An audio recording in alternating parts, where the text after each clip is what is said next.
matin. L'édito politique sur Europe 1 avec Le Figaro. Bonjour Vincent Trémollet de Villers. Bonjour Dimitri, bonjour Anissa, bonjour à tous. Bonjour Vincent. Vincent, depuis sa déclaration ambiguë sur l'envoi de troupes occidentales en Ukraine, Emmanuel Macron a reçu les critiques des chancelleries à l'extérieur et des partis d'opposition à l'intérieur.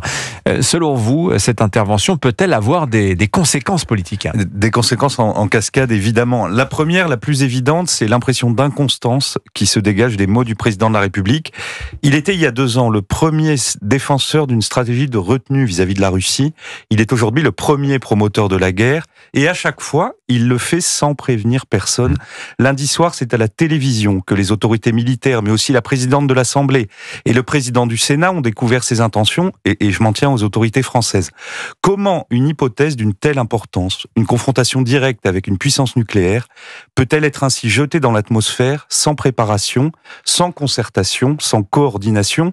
Hier, beaucoup de Français se sont réveillés avec l'impression d'une fuite en avant, ni préparée, ni maîtrisée. Et à ceci se sont ajoutées les fins de non-recevoir des chancelleries qui sont tombées une à une dans la journée. Ces refus de Joe Biden ou d'Olaf Scholz peuvent abîmer le statut international du président, statut sur lequel il compte pourtant pour la campagne européenne.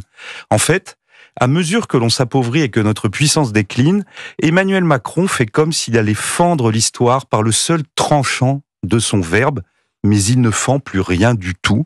Il parle, il monte le son, il reparle, il remonte le son, mais les Français, comme le reste du monde, l'écoutent de moins en moins. Mais son camp le défend en disant qu'il prend la mesure de la situation dans la guerre entre l'Ukraine et la Russie. On a pu penser que cette déclaration était d'abord géopolitique, mais on a compris l'après-midi même à l'Assemblée qu'il s'agissait aussi d'une stratégie politicienne.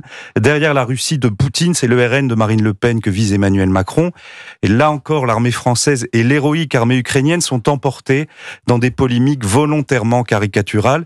Des polémiques qui ne reposent sur aucun élément rationnel. Quand la majorité traite de poutinistes tous ceux qui ne partagent pas la position du président, elle renvoie de fait toutes les capitales occidentales dans le camp de la Russie.